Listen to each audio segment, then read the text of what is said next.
arkadaşlar, Define Vadisi kanalına hoş geldiniz. Yine güzel bir bölgedeyiz arkadaşlar.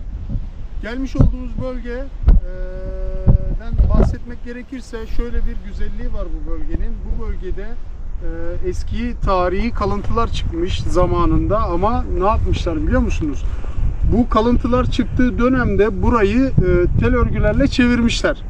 Çevirdikleri zaman da burayı sit alanı ilan edeceklermiş ama arkeologlar tarafından geniş çaplı bir aramaya tabi tutulmuş. Burada çok fazla bir yaşam belirtisi bulamamışlar. O yüzden sadece tel örgüyü çekmekle yetinip burayı sit alanı olmaktan son anda karar değiştirmişler arkadaşlar. Yani burası sit alanı olacakmış ama çok fazla kayda değer bir yaşama dair kalıntılar bulunmadığı için burası daha sonradan iptal edilmiş. Küçük Vadi ile birlikte bu bölgeye geldik. Bu bölgede şimdi bizim cihazlarımızla bir keşif yapacağız bakalım arkadaşlar. Bir sinyal kovalayacağız. Bir tane sinyal yakaladık şimdi Küçük Vadi'nin arkasındaki bir ana kayanın hemen üstünde bir sinyal yakaladık. Doğru mu? Aynen. Şimdi Küçük Vadi ile birlikte oranın sinyalini yakaladık ama şimdi geniş çaplı bir alan taramamızı tekrar şöyle yakınlarında bir yerde, bir uzak bir noktalarda falan bir şey yaparız. Aktif ederiz. Bakalım aynı noktaya tekrar gelecek mi diye de bir deneme yapmayı planlıyoruz arkadaşlar. Şimdi burada birçok alanda kazı çalışması yapılmış. Zaten zemin etüdüne baktığınız zaman zemin bayağı bir kurcalanmış. Doğru mu? Aynen. Sen de dikkat ediyorsun değil mi? Yani bakıyorsun etrafa, kayalıkların dibine falan, ağaç diplerine falan. Bayağı bir ne oldu? Bir şey yok. Bayağı bir şey olmuş yani. Tut bakalım şunu. Şimdi arkadaşlar şöyle size bir buranın yaşamına dair bölgesel konumunu göstermek istiyorum. Şimdi bulunmuş olduğumuz bölge bu şekilde arkadaşlar. Tam bir doğa harikası diyebilirim. Küçük Vadi'de şöyle güzel bir selam versin. Merhaba arkadaşlar, yeni maceraya hoş geldiniz. İyi seyirler. Hoş bulduk. Nasılsın? İyi, sen nasılsın? Teşekkür ederim. Bu arada kocaman adam oldun yani. İyice büyüdün. Milletin gözünün önünde büyüdün gittin yani. Allah bütün evlatlarımıza esirgesin. Şimdi arkadaşlar şöyle bir şey söyleyeyim size. Gelmiş olduğumuz bölgede yapmış olduğumuz keşifler sonucunda şu noktada bir alan taramayla aldık. Sinyal aldık şurada. Küçük Vadi, doğru mu? İlk sinyal aldığımız nokta burası. Şimdi etraflıca şöyle bir baktığınız zaman her taraf tel örgüyle çevrili. Evet. Daha önce de hatırlarsanız eski videolarda şöyle söyleyeyim size. Eski videolardan da hatırlarsanız burada arkadaşlar köylüler tarafından almış olduğumuz bilgiler doğrultusunda büyük bir keşif, büyük bir hazine peşinde bayağı bir koştuk ama sadece madeni sikkeler bulduk ve bulmuş olduğumuz sikkeler kayda değer bir büyüklükte, yani düşündüğümüz bir büyüklükte değildi. O yüzden buranın taramasını işte ne yaptık? Alan keşfini yarıda bıraktık. Daha başka bölgelere yöneldik. Şimdi bu bölgeye tekrar gelme sebebimiz buradaki terk edilmiş sit alanı diyelim arkadaşlar. Öyle anlayın siz. Terk edilmiş sit alanını tekrar bir keşfe gelelim. Belki büyük hazine buradadır düşüncesiyle, doğru mu? O düşünceyle tekrar bu tarafa da yolumuz düştü. Gelme gereksinimi duyduk. Karar aldık ve buraya geldik. Güzel bir keşif olacağını düşünüyorum. Çünkü almış olduğumuz sinyal, şu an alan taramayla almış olduğumuz sinyal bayağı kuvvetli. Sizin de doğayı görerekten burayı nasıl bulduğunuza dair fikirlerinizi sorgulayacağım arkadaşlar. Evet. Şu an çok büyük bir vadide zirve bir noktadayız. Evet. Harika bir vadi diyebiliriz. Orada bir tane köyümüz var uzakta. O köyde hemen hemen hakim bir noktaya kurulmuş güzel bir köy. Doğru mu Küçük Vadi? Merhaba. Sen şimdi kameramızı al. Ben şöyle bir alan taramayla açılayım bakayım.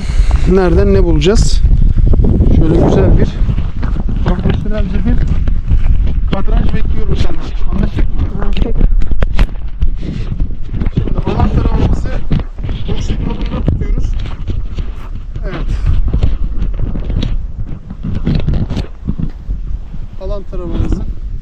anten kısmı arkadaşlar. Bayağı bir açılıyor biliyorsunuz. Ara sıra şöyle sit alanımızı da kurtaracak şekilde. Şöyle ta şu tellerin yanına biraz yaklaş bakayım, oradan çekecek mi buradaki sinyali? Böyle mi? He. Şöyle aşağı doğru bir gidelim diyorsun. Aşağıdan bakalım nasıl olacak ha? Olabilir mi? Burada aktif edelim ama biraz kapatmak istiyorum. Evet. Şu kadarcık açıklık yeter herhalde değil mi? Aynen. Alan taramamız yine oksit modunda. Oksit modunda hemen aktif edeceğim arkadaşlar. Bakalım net olarak ne tarafa sinyal aldığını göreceğiz.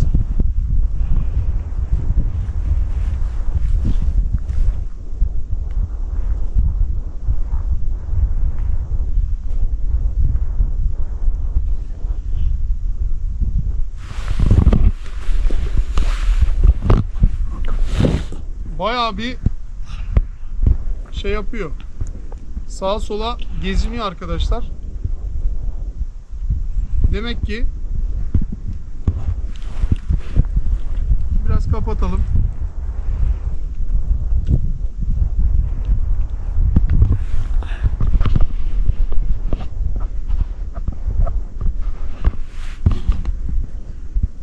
Hangi noktaya net olarak duracağını bekliyorum. Evet. Küçük vadinin olduğu kısma doğru bir yön aldı. Şöyle ilerliyorum. Bakalım aynı noktaya tekrar gidecek mi? Sence gider mi? Gider.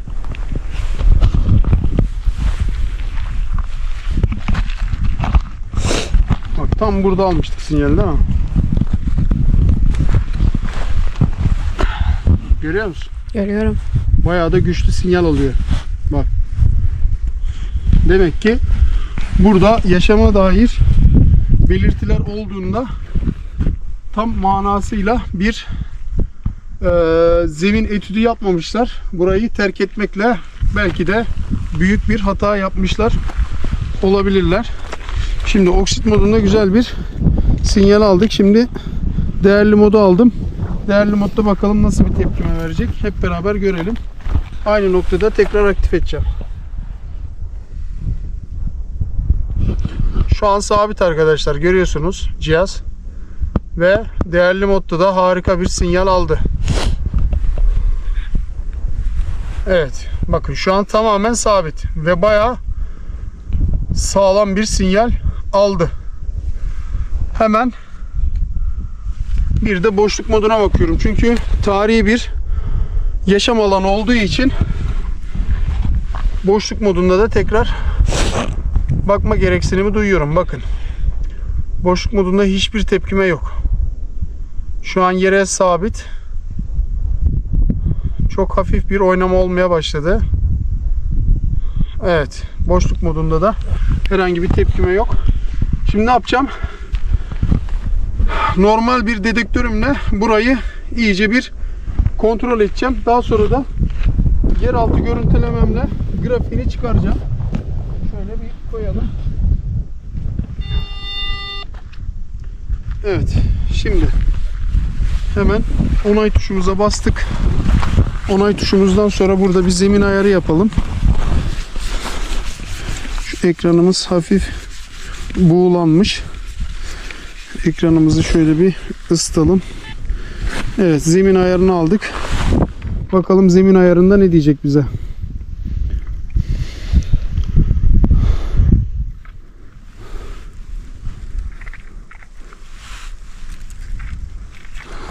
Evet, zemin ayarı biraz. Bir daha onay tuşuna basıyorum. Bir daha zemin ayarını alıyorum.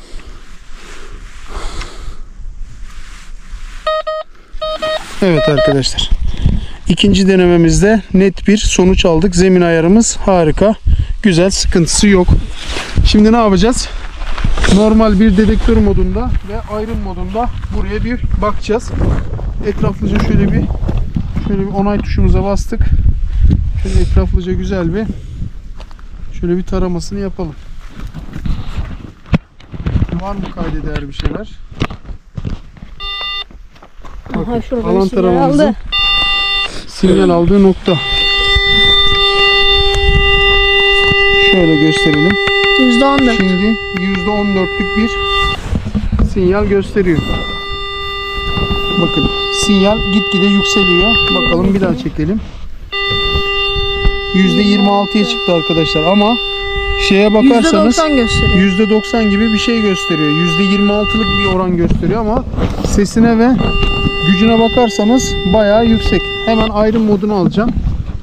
Evet, şurada ayrım modumuz var. Disk yazan yer arkadaşlar, bakın ekrandaki disk yazan yer ayrım modu. Ayrımı aldım şu an. Bakalım. %60 değerli. Bir daha çek bakayım. Bir daha Yükselecek. çekiyoruz. %60 değerli diyor arkadaşlar. Yine aynı değeri verdi. Hemen şöyle bekleme modunu alalım. Ne yapıyoruz? Şöyle cihazımızı güvenli bir noktaya alaraktan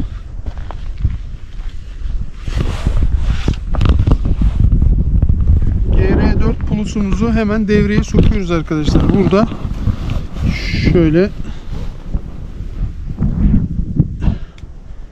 şöyle bir ayarlamamızı yapalım. Heh. Evet. Cihazımızı şöyle bir açalım. Evet, cihazımız açıldı. Şimdi canlı tarama pinpointer modunda bir bakalım bakayım ha. Aynen.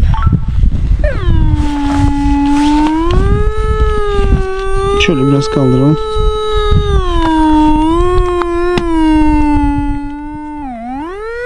%86. Evet, şöyle ekranı görün arkadaşlar. %86'lık bir oranla ne yapmış burada? Ön camında bir şey mi var?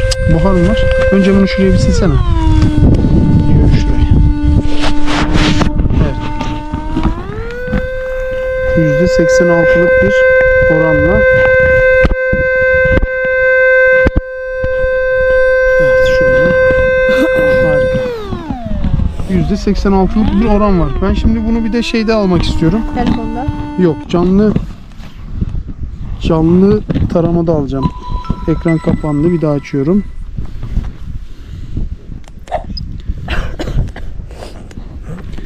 Canlı taramaya bir bakalım. 67. Evet. 66. Bak, kırmızıya yakın bir noktaya geliyor. Görüyor musun? Canlı. Bak yavaş yavaş kırmızıya geliyor. En üstte kırmızıya doğru geliyor arkadaşlar. Demek ki burada kayda değer bir şey var. Kırmızı ile sarı arasında gidip geliyor, görüyor musun? Ha, kırmızı ile sarı arasında gidiyor. Şimdi telefona bağlanan şeye geçelim, tamam mı? 3D zemin taramasına geçelim bakayım. Telefonla. Bir dakika. G portal. G portala girdik.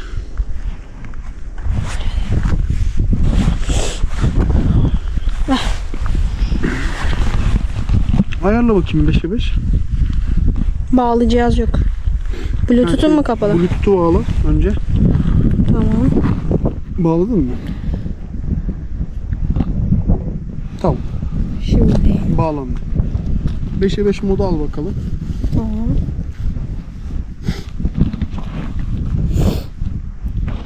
Aldın mı? Aldım.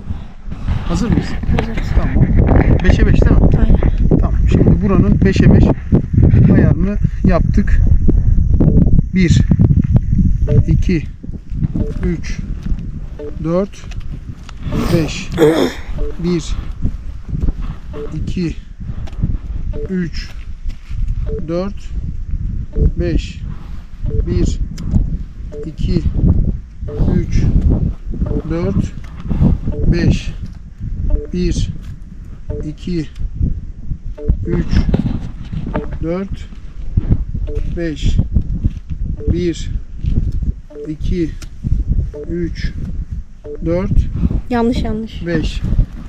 Bir tanesinde 2 kere tıkladığın için direkt 2 kare aldı. Bir daha yapacağız. Bir daha yeni baştan mı yapacağız? Aynen. Tamam. Aç baştan. Yanlış oldu.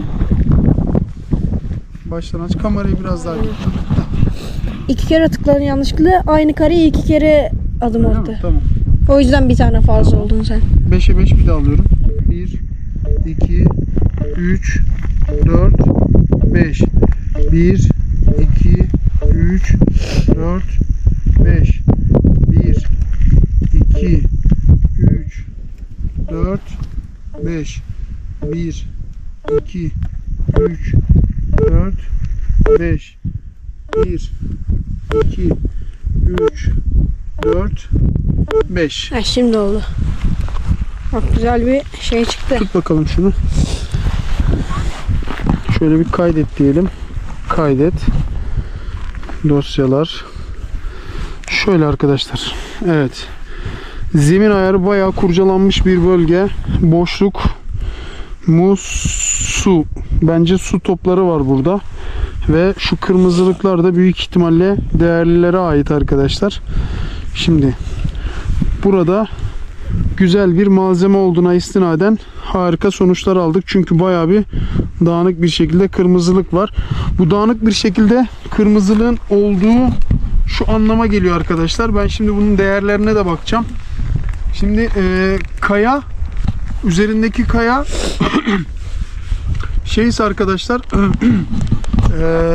büyük ve etraflıca kayalıklar, yani yığma bir şekilde ise malzemeyi her noktadan çektiği için size kırmızılık vermesi, dağınık bir şekilde kırmızılık vermesi normal. Birkaç defa çünkü benim başıma geldi, araştırdım, öyle de bir durum var. Şimdi buranın değerlerine bakacağım. Derinlik diyor. Şöyle derinlik, yani 1 metre 40 santim aralığında bir derinliğe sahip diyor. Toprak analizini başlattım. Akıllı tarama analizi. Bakalım akıllı tarama analizinde nasıl bir sonuç verecek? Oluşturulamadı diyor. Neden oluşturamadı diyor. Bir dakika. Şurada bir ayrıntı yazıyor. Tarama yüksek mineral toprak yapısına sahip bir alanda gerçekleştirilmiştir. Mineralli toprak yapısına, yüksek mineralli toprak yapısına sahipmiş arkadaşlar. O kırmızılıkların bazıları mineral olma şansı da varmış. Sağlıklı bir alan kullanılmaya yetersiz toplam veri sayısı daha büyük bir tarama yapınız diyor. Mesela %100 yaparsan bunu kullanıp hemen eline Şimdi verileri alacaksın. bende cihazlar olduğu için mesela alan taramayla ve dedektörle sinyal tespiti yaptım ya arkadaşlar. Mesela sinyalim 3 aşağı 5 yukarı bu kayanın altı. Tamam mı? Şimdi yeraltı görüntüleme bana diyor ki buranın diyor genel analizini yapabilmem için diyor sadece kendi cihazına istinaden konuşuyor. Daha geniş çaplı diyor tarama yapman lazım diyor. Zaten biz diğer malzemelerle geniş çaplı tarama yapıyoruz. Adım sayısını diyor daha fazlalaştırın diyor. Mesela 20'ye 20 yaparsın. Tabii. Teker teker bakamazsın. Direkt akıllı taramadan Aynen öyle. sonuçları alırsın. Şimdi cihazlarımız dedektör, alan tarama ve yeraltı görüntüleme pinpointer modunda her aşamasında sinyal aldığım için geniş çaplı bir arama gereksinimi ben duymuyorum, ama cihaz sizdeyse ve sadece bu cihazda araziye çıktıysanız ve analizlere bakmak istiyorsanız şunu söylüyor arkadaşlar. Diyor ki geniş çaplı diyor arama yapın diyor. Yani geniş çaplı tarama yapın diyor. Bunu da size dipnot olarak sunuyorum. Şöyle cihazımızı güvenli bir noktaya alalım. Kapattım Bakalım. ben de, açma. Kapattın mı? Hı hı. Tamam. Şöyle. Onu da güvenli bir noktaya aldık. Şimdi ne yapacağız? Buranın güzel bir çalışmasını yapacağız. Doğru mu? Aynen. Şimdi şu alanın bana şeyini göster. Neyine? Şuraya geç. Bakın arkadaşlar. Şöyle. Evet. Burada normal şartlarda bir aslında araştırma yapılmış. Artık traktörle mi açılmış, küçük bir kepçe mi getirmişler bilmiyorum, ama burada bir karıştırılmış, yani alan karıştırılmış, ama bu kayanın altındaki malzeme neyse, sinyal neyse onu tespit edememişler arkadaşlar. Tespit edemedikleri için şimdi burayı ne yapacağız biz? Güzel bir tarama yapacağız. Gerekirse bu kayayı kaldıracağım. Bu etraftaki kayalıkları da temizleyeceğim. Bakalım buradan pinpointerle de ara sıra bakmak kaydıyla bakalım buradan nasıl bir güzellikle karşılaşacağız. Hep beraber görelim arkadaşlar. Şimdi şuradaki karıştırılmayı bir yakın çekim alsana şöyle bir. Görebiliyorsun değil mi? Görüyorum. He? Görüyorum. Evet, şu aşağılardaki karıştırmaları falan bakalım seyircilerimiz de şey yapacak mı? Bir şeyler algılayabilecekler mi? Onları da genel bir yorum yapma olanağı sunalım. Şöyle eldivenlerimizi giyelim. Buradaki açılmış alanları görebiliyorsunuz arkadaşlar.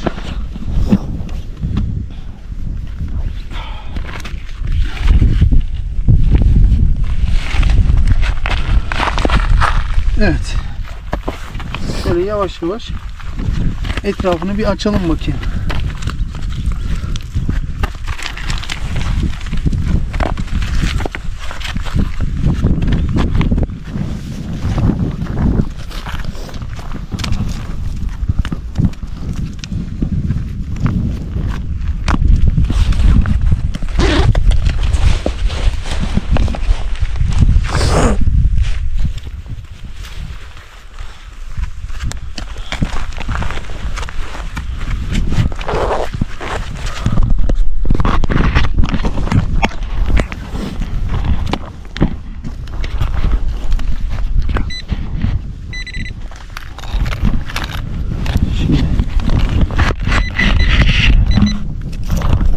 Bak burada bir şeyler var.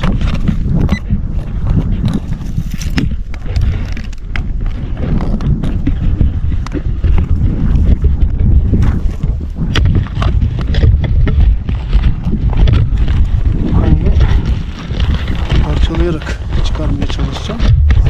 Tamam mı?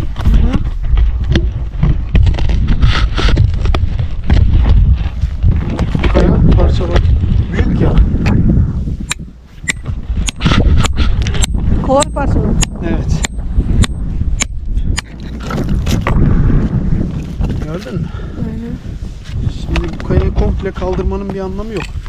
Yavaş yavaş parçalaya parçalaya alırız bunu. Aynen. Olmaz mı?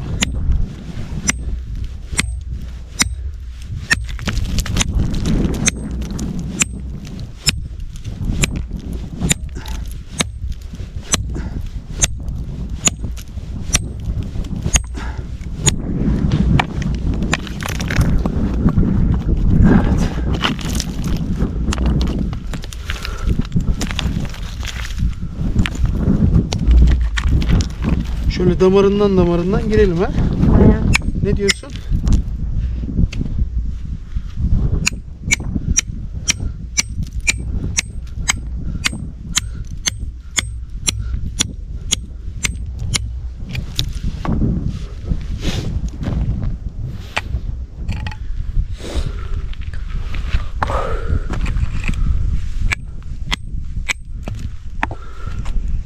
Bak şu şey yerlere vursan, şuradaki çıkıntılı yerlere Şuna vur. Yok yok, bak Şunlar mı? çekicin başı olduğu Şuna yer. mı? Aynen. Çok büyük aman dur bakayım.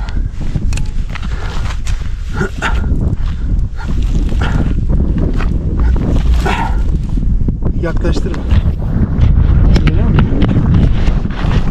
Burada güzel bir şeyler var. Aynen. Bu kayayı kaldırdığımız zaman harika bir şeyler çıkacak gibi geliyor. Şurada ufak ufak şeyler var, böcekler var.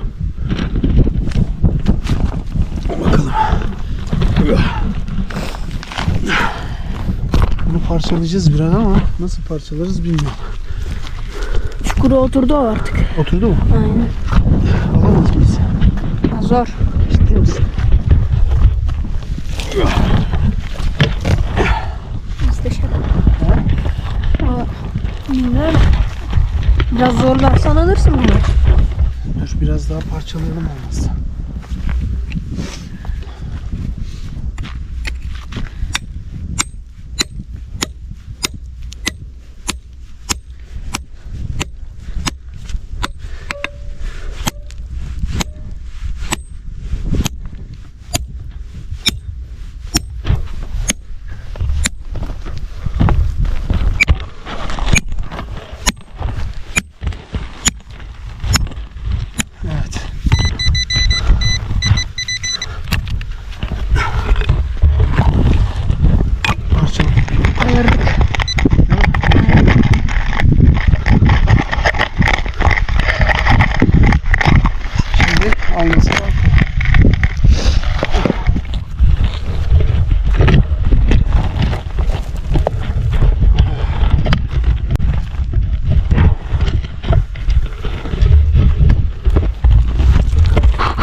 Buradan mı parçalayacağız yoksa?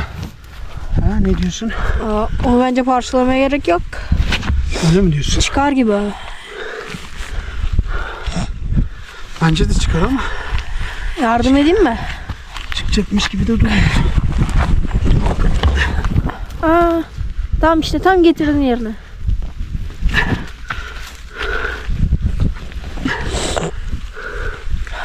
Bayağı da büyükmüş.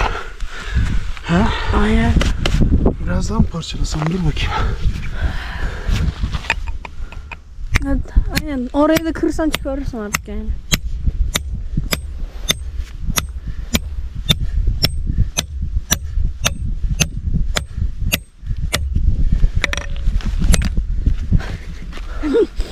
Kaçtı.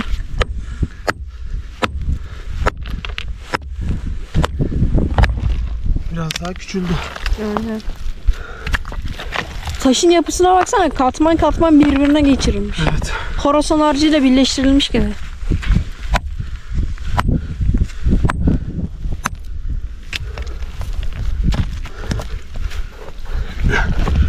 Evet, bu küçüldü bayağı.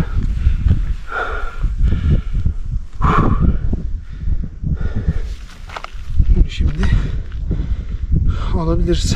He? Aynen. Şu kısımdan bak yukarı kısımdan. Şuradaki katmanları görebiliyor musun? Böyle. Ben şimdi bunu alacağım. Tamam mı? Kaldıracağım. Evet. Şimdi bunu bir kaldırmak lazım. Buradan mı parçalasak, ne yapsak? Bence öyle baksana. Niye? Eğer altında falan malzeme varsa zarar verir. Ciddi misin? Böyle baksana, kapak taşına çok benziyor. Sat. Böyle net bir şey söylemeyeceğim ama.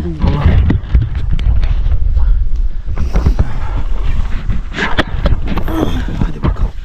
Ya Allah. Evet, vatana millete hayırlı olsun. Şimdi sen bu cepheye gel. Gel bu tarafa. Bak şimdi buradaki yumuşak zemini görüyor musun? Aynen. Yumuşak zemini kaldıracağız. Bakalım nasıl bir özellikle parçalayacağız. Biraz neredeydi? Tamam. Alacağım çünkü.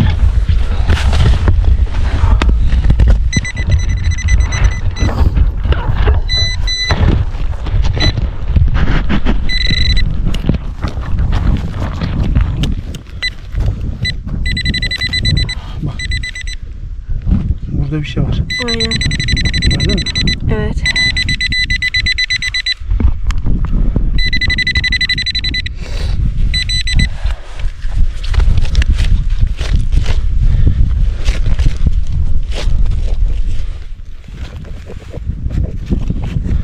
Bak taşların yapısını görüyor musun? Fark ettin mi? Bak bu düz. Aynen. Hançer gibi duruyor.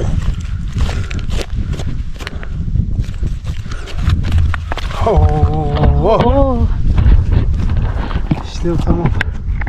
Şuna bak. İşlem tamam.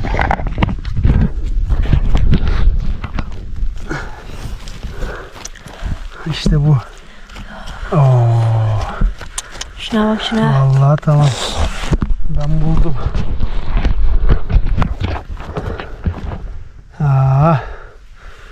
İşte bu.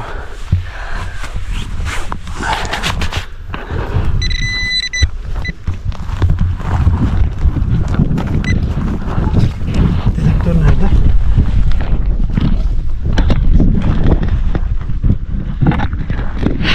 Dedektörüne de bakayım.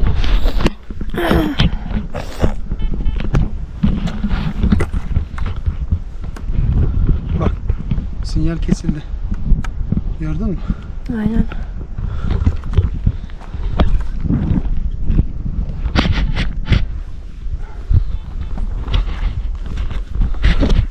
Şu çamurunu bir aktaralım bakayım.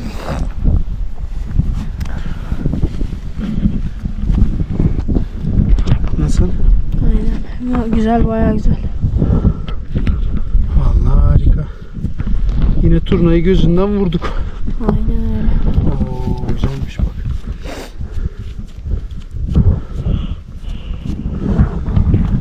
Neye benziyor güzel bir Vazo. objeye benziyor değil mi? Aynen.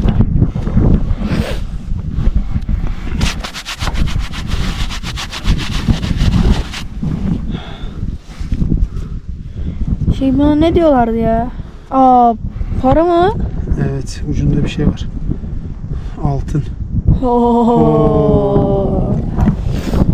Yemin ediyorum sadece şey sanıyordum. Şöyle önlerimi çıkarsam ne olur? Bir şey olmaz değil mi? Bence olmaz. Bak. Oo. Altın.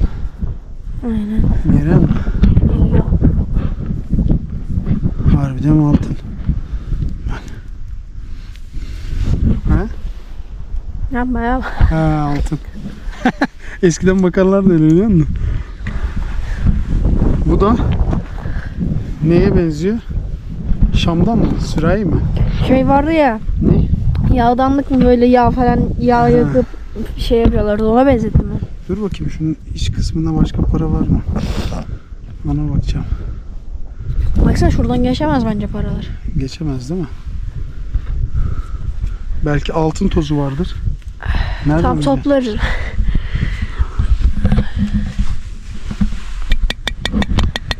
Var mı bir şeyler? Bence vurma. Dur bakalım.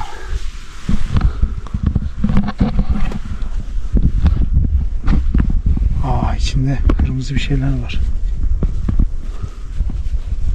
Görebiliyor musun? Ama şeye benziyor, kumaşa benziyor. Kumaş bu tarihe kadar kalır mı burada ya? Herhangi bir yazı mazı var mı? Bak bakayım.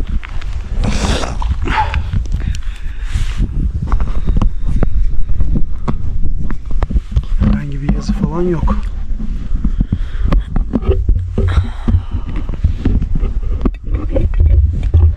Evet.